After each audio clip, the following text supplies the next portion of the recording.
Mi nombre es Jaime Alfonso Sandoval, soy escritor de literatura infantil y juvenil. Porque yo quería hacer películas, pero no me alcanzaba el dinero para hacer las películas que yo quería hacer. Entonces me empecé a frustrar porque yo imaginaba superproducciones y pues es muy caro hacer cine, carísimo. Y vi una convocatoria de novela juvenil y en ese momento decidí entrar y escribí mi primera novela que se llama El Club de la Salamandra, que era la película que yo quería hacer. Estaba recién terminando la carrera y de esa manera como que se me abrió una puerta. Dije, o sea, no es que yo quiera hacer cine, yo quiero contar historias. Entonces encontré otro método para contar historias que la literatura. Es un libro, de alguna manera le rindo homenaje a la literatura juvenil del siglo XIX, a Julio Verne sobre todo, ¿no? Que era obviamente con lo que yo crecí. Y yo quería que sonara científico. Como iba a crear nuevas ciencias, obviamente necesitaba parecer científico. Entonces yo me puse a leer mucha, incluso ese libro fue hace 16 años que lo escribí, vamos, ni siquiera recurrí al internet, recurrí a viejas enciclopedias. Entonces fue un libro que se hizo sin internet, que se hizo así como de manera artesanal, casi como si fuera del siglo XIX, y me documenté porque hay toda una manera como los científicos van contando. Entonces yo quería que sonara así. Y yo creo que fue lo que me fui documentando para que sonara así de esta manera. Y es un libro además que se desarrolla por toda la Tierra en varios países y también dentro de la Tierra. Yo creo que ahí se notaba que era mi hambre de tener como la super historia que nunca iba a poder hacer, pero en papel sí la pude hacer. Para empezar no me la creía, porque yo la mandé y no pensé que fuera a ganar el primer lugar. Porque era el primer libro que yo escribía, tenía 24 años, recién acababa de salir hace poquito de la carrera. Entonces al momento de mandarla, cuando me dicen que gané el primer lugar, como que me di cuenta que mi vocación podía seguir desarrollándose a través de la literatura. Y me sentí muy contento, tanto que 15, 16 años después sigo escribiendo libros. Ese fue el segundo libro, es un libro, además es un libro bien complicado porque es un libro que pues se supone que es para niños, pero ahí tiene un rollo teosófico. Lo que pasa es que yo me obsesiono cuando hago un libro, porque la gente luego piensa que escribes para niños y solo son animalitos del bosque. Bueno, yo me pongo a estudiar así obsesivamente. El Club de la Salamandra me puse a estudiar ciencia y ciencia del siglo XIX. Y para la ciudad de las Esfinges me puse a estudiar teosofía, que era, la teosofía era bueno, una corriente, una doctrina filosófica, científica del siglo XIX, principios del XX, donde hablaba sobre como otras civilizaciones, ciudades perdidas, que el ser humano no es el único habitante o la única civilización inteligente que está en la Tierra.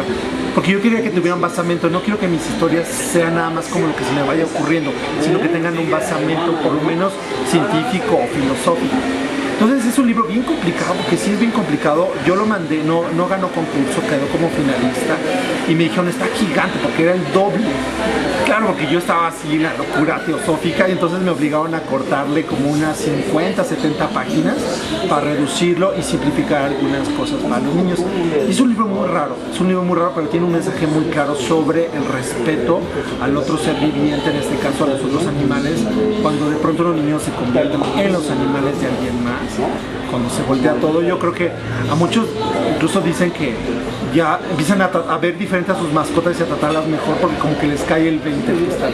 Ese es un libro como una apuesta que me hice conmigo mismo, porque mucha gente, por ejemplo, papás me decían, es que mi niño o mi niña no le gusta leer, se aburre, que voy a hacer un libro que sea como un amigo que te está contando una historia, que sea un libro como juego, que al momento de que estás leyendo nunca ves la tarea de que, ay, tengo que leer, al contrario, te estás divirtiendo y quieres saber más. Entonces es un libro que yo lo hice como con muchos gags, como pequeños puntos de humor. Por ejemplo, en un capítulo un personaje llora y se empieza, toda la tinta está barrida y todo fue todo un show armar eso en la editorial, porque se estaba imprimiendo el libro, se dejó de imprimir, creyeron que era un error de impresión y era parte del humor, ¿no?, que yo quería que tuviera dos finales, una para lectores optimistas y una para lectores pesimistas. Yo creo que fue un libro muy divertido, incluso desde atrás está llamando al personaje como si fuera un amigo que te está invitando a que lo acompañes a jugar algo. Entonces yo lo hice y dije, bueno, si incluso, bueno, yo lo presenté así sin decir cuál era mi apuesta, ¿no? Y luego en la editorial, tiempo después me dijeron, mira, tu libro lo agarramos, cuando nos dicen, a mi hijo no le gusta leer, le decimos, tome señora, póngaselo a leer leer. Es más, lléveselo si quiere a una escuela, ¿no? Que saben que van a regresar.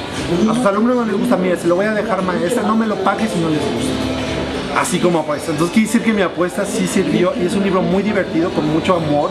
Obviamente tiene un mensaje abajo que habla sobre los padres, la incomunicación, pero lo importante es que el mensaje no esté arriba del texto, sino que queda abajo y el autor lo pone y el lector toma lo que quiere tomar, ¿no? No es una lección que yo le quiero dar al lector. República Mutante es un libro que ganó en el 2001, si no me equivoco, el premio Gran Angular de Ediciones SM.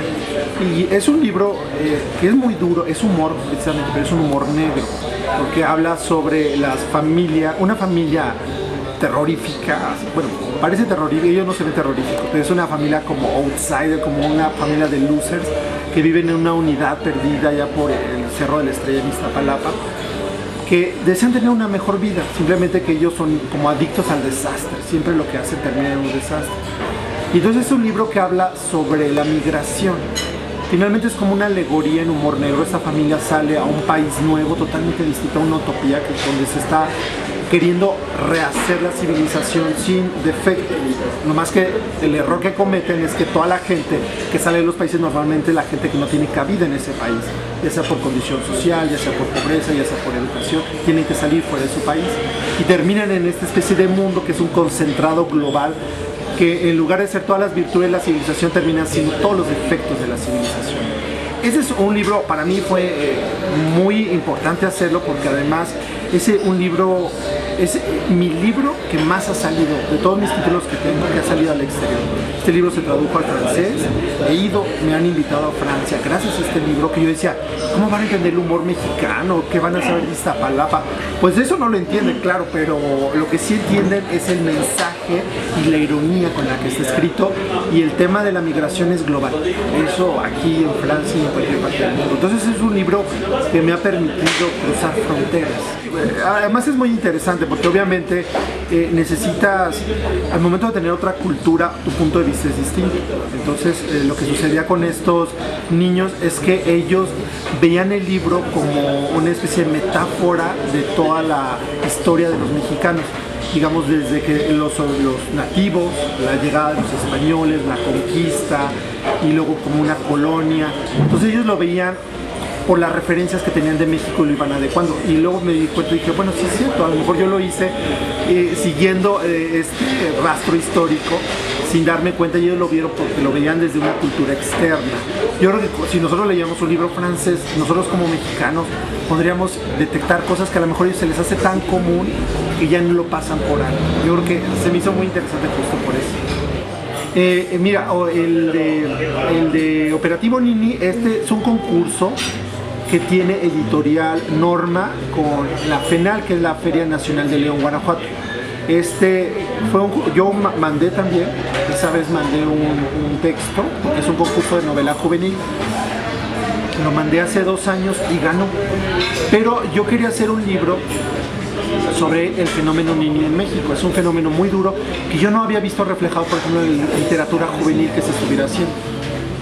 Yo revisé algunos títulos y dije, ¿por qué no se ha escrito todavía la novela de los ninis, ¿no? Por ejemplo. Que empecé a investigar y me di cuenta que era aterrador. El panorama sí era durísimo. O sea, se hablaba de la encuesta nacional de la juventud, hablaba sobre 7.8 millones de chavos ninis, de los cuales el 75% eran mujeres. No había chavas ninis, o sea, chavas ninis para llenar un país completo. Entonces yo dije, si hago este libro como drama, pues nadie lo va a leer, o todo el mundo va a decir que está súper pesado. Dije, lo voy a hacer como comedia. Voy a hacer un libro como cómico, que sin embargo la comedia lo que te permite es que al final el lector se ríe, pero al final termina con la reflexión. Él mismo toma la reflexión. Entonces era un libro de un tema desagradable, tratado de una manera agradable para producir risa y reflexión. Digamos que era todo mi objetivo para construirlo. Es un libro muy ligero de leer, no quería que fuera pesado, fue muy ligero de leer, y fue muy fácil escribirlo para mí por los personajes que se fueron gestando muy fácilmente. Esa historia me llevó muchos años hacerla, a pesar que es un libro muy chiquitito, como son una historia central donde van interconectados varios cuentos. pues cada cuento me llevaba mucho tiempo hacerlo. Este libro básicamente yo lo hice como en honor a mi abuelo. Mi abuelo murió cuando yo tenía 4 o 5 años, apenas tengo 2 recuerdos de él muy someramente, y yo heredé de él de alguna manera el gusto a la lectura porque le gustaba mucho leer. Tanto le gustaba leer que cuando empezó a perder la vista, ya muy anciano, pedía que le leyeran a todos sus hijos, los tenía así como tú me lees el lunes, martes, miércoles, y los fue induciendo a la lectura. Él va perdiendo la vista y heredamos, cuando él fallece, mi madre recibe todos los libros de él. Entonces teníamos los libros del abuelo y contaban que el abuelo había ido a Europa y que había tenido una novia francesa y que conocía. Él decía que conocía a Hitler, pero a saber si era cierto, ¿no? Igual era mentira. Pero yo dije, en cada familia hay algo que se llama literatura oral. Hay leyendas que se cuentan al interior de las familias. La abuela, la bisabuela, es que tu tía abuela vio a la Llorona en el pueblo y no sé qué, ¿no? Y se van repitiendo y se vuelve...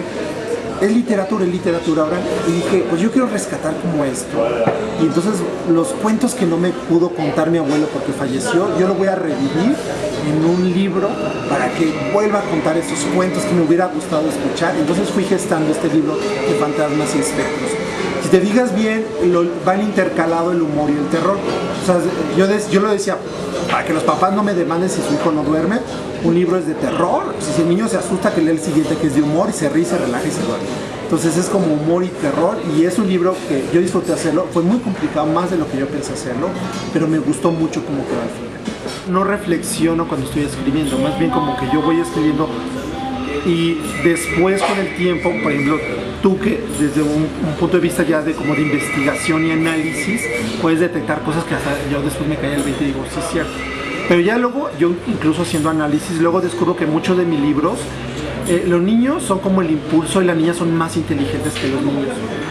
Y por ejemplo, Padres Padrísimos, la niña Valeria, que es el personaje, es como la voz de la conciencia, donde que el niño simplemente quiere cumplirse deseos y tener una super vida, sin importarle de dónde venga el dinero, y ella siempre es como la voz de la razón.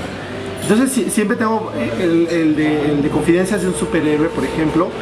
La niña está mejor preparada para ser superheroína, pero además simplemente por herencia de género la dejan fuera, cosa que a ella la ofende, obviamente, y con justa razón la ofende.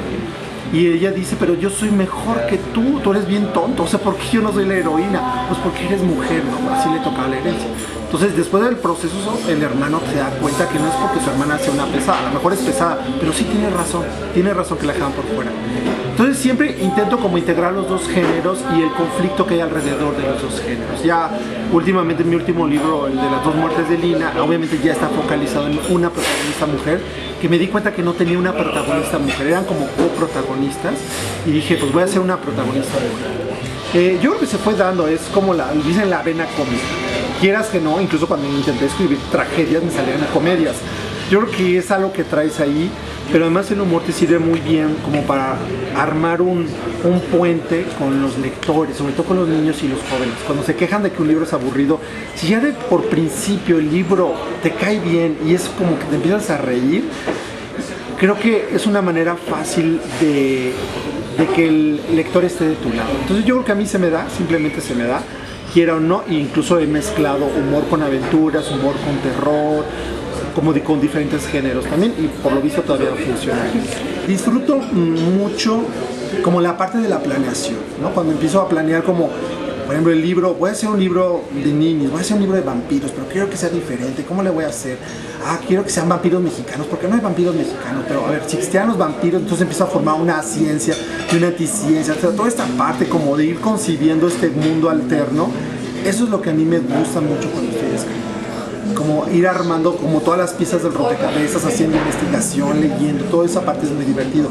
Ya escribirlo ya es muy complicado, porque obviamente te vas generando un libro ideal en tu mente. O sea, vas diciendo, o sea, en tu mente te imaginas 100 años de soledad, ¿no? Pero ya cuando te sientas y empiezas, bueno, cada quien tiene unas capacidades, no todos tenemos capacidades de Nobel. Entonces ya dices, pero bueno, a ver, entonces empiezas a encajar las piezas, esa es la parte más complicada, pero la parte de la población es bien divertido hacer. El paso es muy sencillo y muy simple. En México, muy pocos escritores pueden vivir solo de literatura. Como en mi caso, yo no me puedo dedicar solamente a literatura porque pues, las ventas de libros en México son muy chiquitas, muy pequeñas. libro por habitante. México está en los índices, los últimos índices de venta y lectura. Es un trabajo que estamos haciendo justo para que en unos años empiecen a ver resultados. Entonces México no es un país que se produzcan lectores a granel, que se agoten las ediciones. Normalmente mis libros se venden a través de redes escolares, algunas escuelas que los aceptan, pero realmente no son tiradas muy grandes. Por lo tanto, a lo que voy es que yo no puedo dedicarme solo a escribir literatura, sino que tengo otra profesión, que estudié cine y también estudié guión de televisión. Entonces yo termino haciendo guiones de televisión. Claro, yo escojo mis proyectos. Por ejemplo, Canal 11, yo estuve mucho en 11 Niños, porque la misión de 11 Niños es hacer una televisión de calidad para los niños. Y dije, pues yo me sumo, yo aquí me meto y estuve muchos años ahí. Fonda de Sociedad se hizo, Cuentos de Pelos, Futboleros, o sea, muchos de estos programas. Luego estuve también escribiendo una serie política para Argos, Cadena 3. Entonces son proyectos que a mí me resultan interesantes, y también ser guionista de tele te permite tener siempre como mucho oficio, porque debes escribir, estés inspirado o no, tienes que hacerlo ya para ahora, para mañana, rapidísimo. Entonces siempre, continuamente es como, yo digo que es como un gimnasio para el escritor, porque siempre tienes que estar escribiendo y hacerlo bien y lo mejor posible. Y yo disfruto mucho también haciéndolo, porque además la proyección que tiene la tele no la tiene todavía la literatura en México. Entonces yo le puedo llegar a 1 millón de espectadores a través de un programa de televisión, que yo me siento orgulloso de haberlo hecho. Y bueno, de tener 1 millón de lectores me falta muchísimo todavía. Donde es una cita obligada es en la FILIC de la Ciudad de México, porque la FILIC año con año es una feria que ha ido creciendo exponencialmente junto con la literatura infantil y juvenil en México, y es una feria como muy importante, cada vez siento yo que es incluso más importante, porque además presenta novedades, trae autores. Ya las últimas ferias, por ejemplo, vi que traen autores del extranjero. Se ha dejado de ser como una feria, siempre ha sido una feria internacional, pero ya se ha vuelto de verdad una feria internacional, porque ya vienen autores, ilustradores, hay jornadas académicas. Para mí es una feria importantísima, porque además el centro de la literatura infantil y juvenil, y creo que es de las más importantes en Latinoamérica, es una feria especializada. Obviamente también he ido a Guadalajara. Guadalajara obviamente es una feria gigante que tiene como sectores, y también he ido a esa parte y a veces me ha tocado ir, bueno, a Francia. Recientemente estuve en la feria de Los Ángeles, en Leala, que es una feria muy buena, porque tenemos millones de compatriotas en el extranjero que no encuentran libros en español. Entonces es interesantísimo como abrir el vínculo, no dentro de nuestro mismo país, sino con nuestros paisanos en otro país. Eso también fue muy interesante. Entonces diré que mi estrella sigue siendo y será la FILIC y las demás ferias. Ya lo que más también hago son visitas escolares a veces, y voy a ferias, pero incluso de escuelas.